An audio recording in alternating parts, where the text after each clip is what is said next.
ZABoxingNation, where boxing lives, breathes, and breaks down. It's Friday, August 29th, 2025, and boxing fans, buckle up because we've got another loaded breakdown for you today. We're talking generational rivalries, massive fights across weight classes, legends cementing legacies, and even a look back at a modern middleweight division that had one of its greatest nights.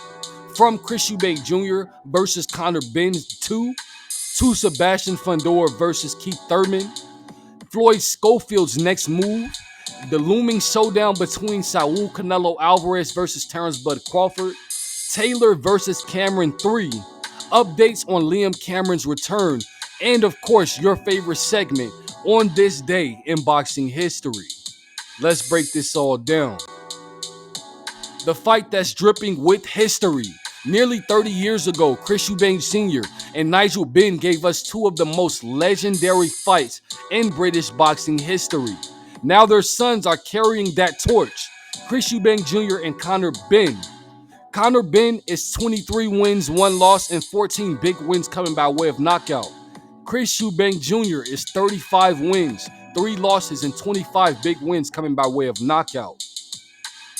Chris Eubank Jr. in this fight is the experience at the world stage. He's been in there with guys like George Groves, James DeGale, Billy Joe Saunders, and Liam Smith.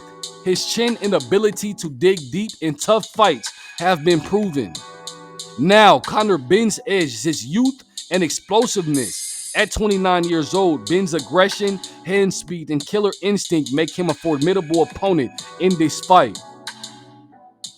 Now, stylistically, Chris Eubank Jr. has to continuously fight within a rhythm, use his jab and fast combinations. He thrives in the pocket and is comfortable taking risks.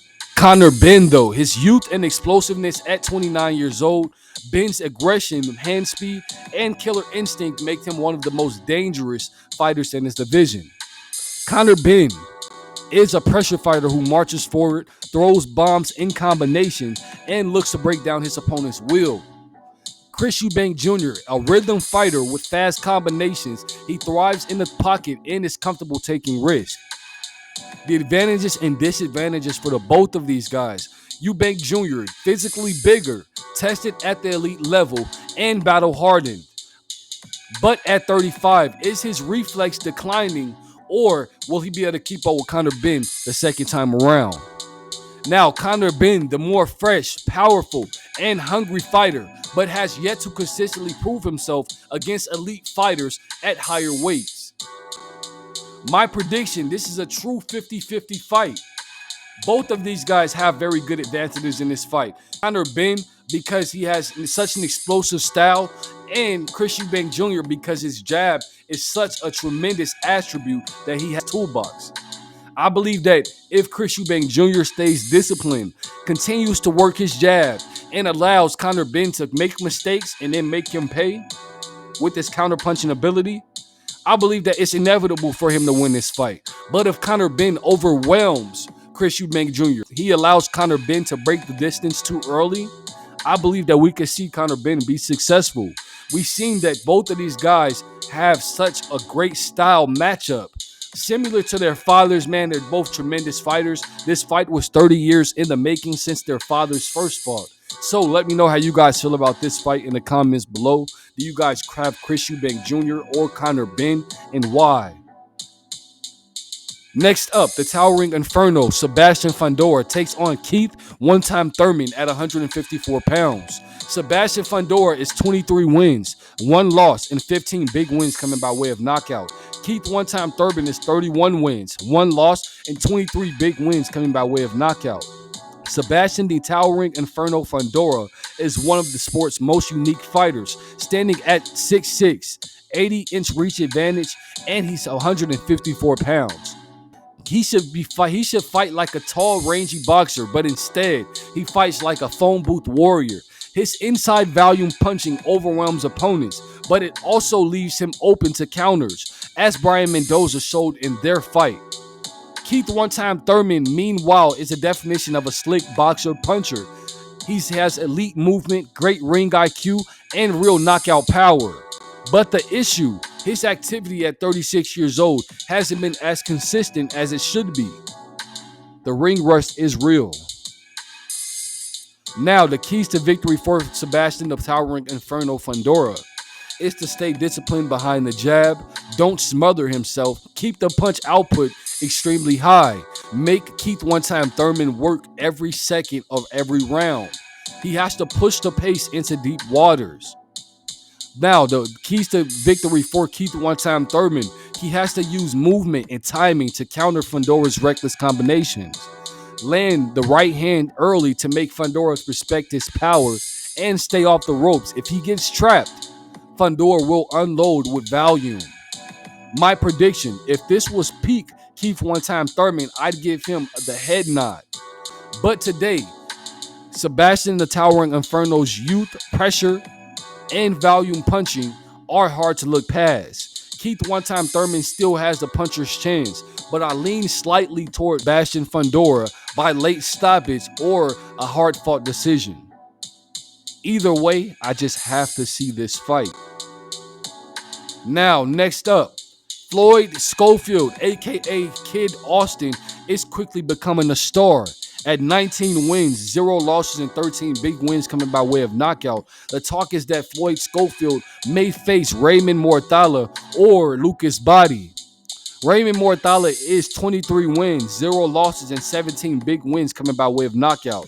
A sharp, accurate boxer who applies intelligent pressure. Muratalla is also dangerous because he combines volume with precision. Lucas Bahdi, he's aggressive and he's a puncher, always looking for the knockout win, but a bit more raw than Raymond Muratalla. If it's Muratalla, we're looking at a high-level chess match between Schofield and Muratalla. Schofield would have to stay disciplined, counterpunching effectively, and prove he can adjust against another unbeaten technician.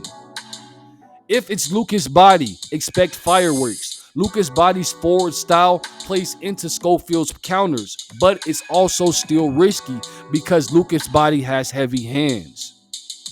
My prediction against Muratalla, I see Schofield winning a close decision, maybe even a split decision.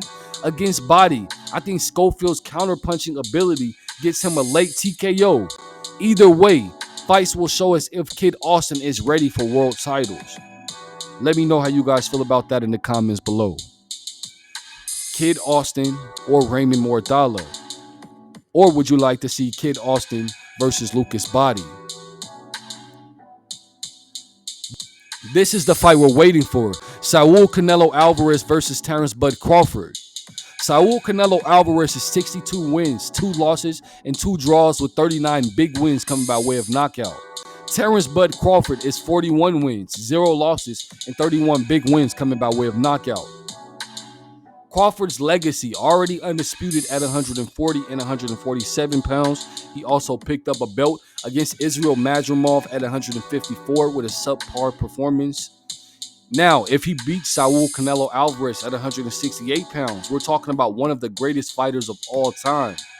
Saul Canelo Alvarez, 4-division world champion, unified at 168, 20-plus world title fights. If he beats Terence Bud Crawford, he strengthens his case as one of the most greatest Mexican fighters of all time.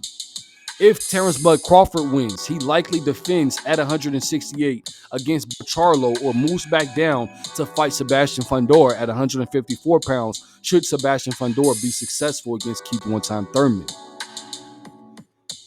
to become 4-time undisputed. His place in history is cemented. If Crawford loses this fight, his legacy remains intact and he could drop back down to 154 again, like I said, in fights. Sebastian Fundora.